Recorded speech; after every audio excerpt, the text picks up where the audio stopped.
চলুন আজ আমরা একজন মাস্টার বিনিয়োগকারীর মনের গভীরে ডুব দিই ২০১২ থেকে ২০১৬ সাল পর্যন্ত নেওয়া তার কিছু গুরুত্বপূর্ণ সিদ্ধান্ত আর দর্শনকে বিশ্লেষণ করে আমরা তার কালজয়ী জ্ঞানের মূল সূত্রগুলো খুঁজে বের করার চেষ্টা করব এই একটা কথাই কিন্তু পুরো দর্শনের মূল ভিত্তি আর এই দর্শনটাকে আমরা দেখব দুটো খুব সাধারণ বলতে গেলে আশ্চর্যজনকভাবে সাধারণ বিনিয়োগের মধ্যে দিয়ে আমাদের বিশ্লেষণটা শুরু হচ্ছে ঠিক এখান থেকেই একটা বড় বিনিয়োগ দর্শন বুঝতে হলে তার ভিত্তিটা আগে বোঝা দরকার আর এর ভিত্তিটা লুকিয়ে আছে দুটো খুব ছোট ব্যক্তিগত বিনিয়োগের গল্পে যা থেকে কিছু সার্বজনীন নিয়ম বেরিয়ে আসে চলুন সেই ভিত্তিটা নিয়ে আগে কথা বলি ভাবুন একটা ৪০০ একরের খামার আর নিউ ইয়র্কের একটা কমার্শিয়াল প্রপার্টি দুটোই কয়েক দশক ধরে রাখা হয়েছিল আর দুটোই অনসম রিটার্ন দিয়েছে এই দুটো সফলতাই কিন্তু বিনিয়োগের ৫টা খুব সহজ নিয়মের জন্ম দেয় আর সবচেয়ে মজার ব্যাপার কি জানেন এর মধ্যে একটা সম্পত্তিতে তো তিনি কোনোদিন জানেনই তো এই দুটো সাধারণ গল্প থেকে কি শিখলাম আমরা ৫টা খুব শক্তিশালী নিয়ম বেরিয়ে আসে যেমন ভালো রিটার্নের জন্য বিশেষজ্ঞ হওয়ার দরকার নেই শুধু অ্যাসেটটা কি আর ভবিষ্যতে তা থেকে কেমন আয় হতে পারে তার একটা আন্দাজ থাকলেই হলো মানে ফোকাসটা থাকবে অ্যাসেটের ওপর প্রতিদিনের দামের ওঠানামার উপর নয় আর হ্যাঁ বাজারের হইচই থেকে দূরে থেকে নিজের বিচারবুদ্ধির ওপর ভরসা রাখাটা সবচেয়ে জরুরি আচ্ছা ব্যক্তিগত নীতি তো বোঝা গেল এবার চলুন একটু কর্পোরেট জগতের দিকে তাকাই সেখানে পারফরম্যান্স কিভাবে মাপা হয় বিশেষ করে সাধারণ সংখ্যার আড়ালে আসল সত্যিটা কিভাবে লুকিয়ে থাকে পারফরম্যান্স মাপার একটা চালু তরিকা হল পয়েন্ট টু পয়েন্ট রিটার্ন মানে বছরে প্রথম দিন আর শেষ দিনের পারফরম্যান্স দেখা কিন্তু ধরুন শেষ দিনে বাজারটা হঠাৎ করে পড়ে গেল তার মানে কি পুরো বছরটাই খারাপ গেল না ব্যাপারটা এতটা সোজাসাপটা নয় এই পদ্ধতিটা অনেক সময় ভুল ধারণা দিতে পারে এর থেকে অনেক ভালো একটা উপায় হল রোলিং রিটার্ন এখানে শুধু দুটো নির্দিষ্ট দিনের মধ্যে নয় বরং একাধিক সময়কালের গড় পারফরম্যান্স দেখা হয় এতে বাজারের হঠাৎ ওঠানামার প্রভাবটা অনেক কমে যায় আর পারফরম্যান্সের একটা সত্যিকারের মসৃণ ছবি পাওয়া যায় তবে এই পরিমাপ নিয়েও মজার ঘটনা ঘটে একবার যখন ৫ বছরের রোলিং রিটার্নটা বাজারের গড় পারফরম্যান্সের থেকে কম হতে যাচ্ছিল তখন চট করে সেটাকে ৬ বছরের গড় হিসাবে দেখানো হলো কারণ তাতে ছবিটা অনেক ভালো দেখাচ্ছিল ব্যাপারটা অনেকটা এরকম ধরুন ৩ জনের দৌড়ে কেউ তৃতীয় হয়ে এসে মেডেল চাইছে আসলে কোম্পানির খাতায় কলমে যা দাম আর আসল দাম তার মধ্যে আকাশ পাতাল তফাৎ থাকতে পারে দুটো বিপরীত শক্তি এখানে কাজ করে একদিকে আছে ইন্স্যুরেন্স ফ্লোট মানে অন্যের টাকা যা দিয়ে আপনি ব্যবসা করতে পারছেন খাতায় এটা দায় হলেও আসলে এটা কোম্পানির মূল্য বাড়ায় আবার অন্যদিকে অ্যাকাউন্টিংয়ে ডেপ্রিসিয়েশন বা ক্ষয়ের নিয়মগুলো অনেক সময় সম্পত্তির আসল ক্ষয়কে ঠিকমতো দেখাতে পারে না ফলে খাতায় কলমে দামটা বেশি মনে হলেও আসল মূল্য হয়তো কম তো এই বিশাল মেশিনটা চলে কি করে চলুন এর ইঞ্জিনের ভেতরে একটু ঢু মারা যাক আর দেখি এর প্রধান ব্যবসাগুলো কিভাবে এতটা উৎপাদনশীলতা বা প্রোডাক্টিভিটি অর্জন করে একটা উদাহরণ দেখা যাক প্রায় ২০ বছরে বিএনএসএফ রেলওয়ে তাদের পণ্য পরিবহন ৭১% বাড়িয়ে ফেলেছিল ভাবুন একবার কি বিশাল একটা বৃদ্ধি স্বাভাবিকভাবেই মনে প্রশ্ন আসে এই বিপুল পরিমাণ কাজ সামলাতে নিশ্চয়ই অনেক নতুন লোক লেগেছিল তাই না উত্তরটা শুনলে অবাক হতে হয় এই সময়ে তাদের কর্মচারী সংখ্যা বেড়েছিল মাত্র ৪%, মানে প্রায় একই সংখ্যক লোক দিয়ে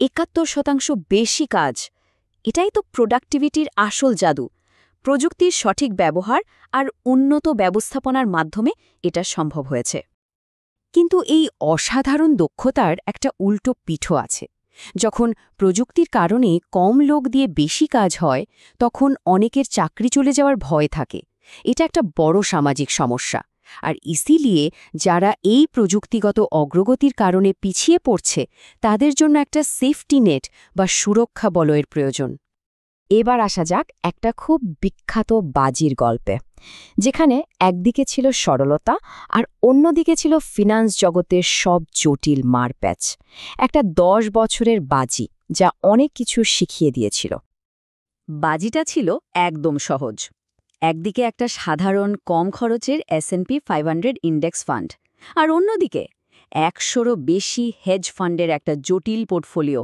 যা কিনা সেরা বিশেষজ্ঞরা বেছে নিয়েছেন। সরলতা বনাম জটিলতা, দেখা যাক কে জেতে। 10 বছরের বাজি ছিল, কিন্তু 9 বছরের মাথাতেই খেলাটা প্রায় শেষ হয়ে যায়। ফলাফলটা দেখুন, মানে কোনো তুলনাই হয় না। সাধারণ ইন্ডেক্স ফান্ডের রিটার্নস ছিল বছরে গড়ে 7.1%, আর ওই মহার্ঘ হেজ ফান্ডগুলোর মাত্র 2.2%। গ্রাফটাই পুরো গল্পটা বলে দিচ্ছে। কিন্তু কেন হারালো এই হেজ ফান্ডগুলো? এর পেছনে 3টে বড় কারণ ছিল। প্রথমত, তাদের অনেক বেশি ফি ল্যাবের বড় একটা অংশই খেয়ে নিচ্ছিল।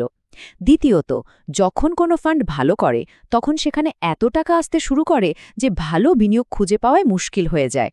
আর তৃতীয়ত, ম্যানেজারদের লক্ষ্য হয়ে দাঁড়ায় আরও বেশি অ্যাসেট জোগাড় করা, ভালো রিটার্ন দেওয়া নয়, কারণ তাদের ফি নির্ভর করে অ্যাসেটের আকারের ওপর। সবশেষে চলুন দেখি ভবিষ্যতের জন্য কেমন ব্যবস্থা করা হয়েছে, কিভাবে একটা দুর্গের মতো মজবুত উত্তরাধিকার তৈরি করা হচ্ছে, যা আগামী শতাব্দী ধরেও টিকে থাকতে পারে। যে কোনো বড় প্রতিষ্ঠানের জন্য একটা বড় প্রশ্ন হল, এর পরে কে? আর এক্ষেত্রে দেখা গেল উত্তরাধিকার পরিকল্পনাটা দারুণভাবে কাজ করছে। নতুন প্রজন্মের 2জন বিনিয়োগ ম্যানেজার যখন মূল পোর্টফোলিও বাজারের থেকে পিছিয়ে ছিল, তখন তারা নিজেদের পোর্টফোলিওতে ডাবল ডিজিট রিটার্ন দিয়ে সবাইকে চমকে দিয়েছিলেন। ভবিষ্যৎ যে সুরক্ষিত হাতে, এটা তারই প্রমাণ। 50 বছর পূর্তিতে চার্লি মাঙ্গারকে কোম্পানির প্রকৃত স্থপতি হিসেবে সম্মান জানানো হয়। তিনি সেই ব্যক্তি যিনি বিনিয়োগের দর্শনকে পুরোপুরি বদলে দিয়েছিলেন। আগেকার সিগার বাট পদ্ধতি, মানে রাস্তায় পড়ে থাকা সিগারেটের শেষ অংশ যাতে একটা শেষ টান দেওয়া যায়, তার বদলে তিনি শিখিয়েছিলেন দুর্দান্ত ব্যবসা কিনে দীর্ঘ সময়ের জন্য ধরে রাখতে। ভবিষ্যতের জন্য কিছু মূল নীতি তৈরি করা হয়েছে। প্রথমত, কোম্পানিকে একটা আর্থিক দুর্গ বানিয়ে রাখতে হবে, যা 1000 বছরে একবার আসা সংকটের জন্য প্রস্তুত থাকে। দ্বিতীয়ত, কোম্পানির মধ্যে স্বায়ত্তশাসন আর দীর্ঘমেয়াদী মালিকানার সংস্কৃতি বজায় রাখতে হবে। আর সবথেকে গুরুত্বপূর্ণ হল ভবিষ্যতের নেতাদের ব্যবসার অবক্ষয়ের ABC, অর্থাৎ অ্যারোগেন্স বা ঔদ্ধত্য, বিউরোক্রেসি বা আমলাতন্ত্র এবং কমপ্লেসেন্সি বা আত্মতুষ্টি, এই 3টি জিনিসকে যে কোনো মূল্যে এড়িয়ে চলতে হবে। তো সব আলোচনার শেষে একটা প্রশ্ন থেকে যায়। এই যে দীর্ঘমেয়াদী চিন্তার কথা আমরা শুনলাম, সেটাকে মাথায় রেখে যদি ভাবি, তাহলে আগামী দশকের জন্য আপনার লং বেট বা দীর্ঘমেয়াদী বাজিটা কি হবে? কোনো বড় প্রবণতা বা ফলাফলের উপর আপনি ভরসা রাখবেন? দর্শক, আমাদের চ্যানেলের পক্ষ থেকে আমরা মোমেন্টাম ট্রেডিং এর মেন্টরশিপ প্রোগ্রাম চালু করেছি। এই প্রোগ্রামে আমরা 1-to-1 বেসিসে মোমেন্টাম মাস্টার প্রো কোর্সটি করাবো। এই কোর্সটা মূলত 3 ফেজে হবে। প্রথম ফেজে আমরা আপনাকে 4টা ক্লাসে মোমেন্টাম মাস্টারের যে কোর্স টেকনিক্যাল অ্যানালিসিসের সেটা শেষ করাবো। এর পরের ফেজে রিভিউ ক্লাস নিব আমরা। এর জন্য আপনাকে মার্কেটে আগে ডেমো ট্রেড করতে বলবো। আপনি ডেমো ট্রেড করবেন কিছু, তারপর আমাদের কাছে আসবেন।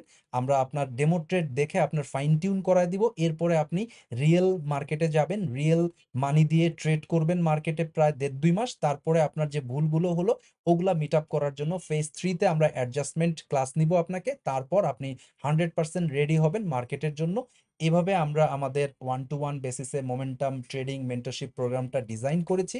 একজন একজন করেই আমরা নিব। তাদেরকে আগামী 3 মাস বা 4 মাসের মধ্যেই আমরা এই কোর্সটা কমপ্লিট করাবো। এখানে শুধুমাত্র ক্লাস নিয়েই ছেড়ে দেওয়া হবে না। ফার্স্টে ক্লাস নেওয়া হবে, তারপরে রিভিউ ক্লাস হবে, তারপরে অ্যাডজাস্টমেন্ট ক্লাস হবে। তারপরে আপনি যখন ফিল করবেন যে আপনি এখন মার্কেটের জন্য রেডি, তখনই আমরা কেবল আপনাকে ছেড়ে দিব।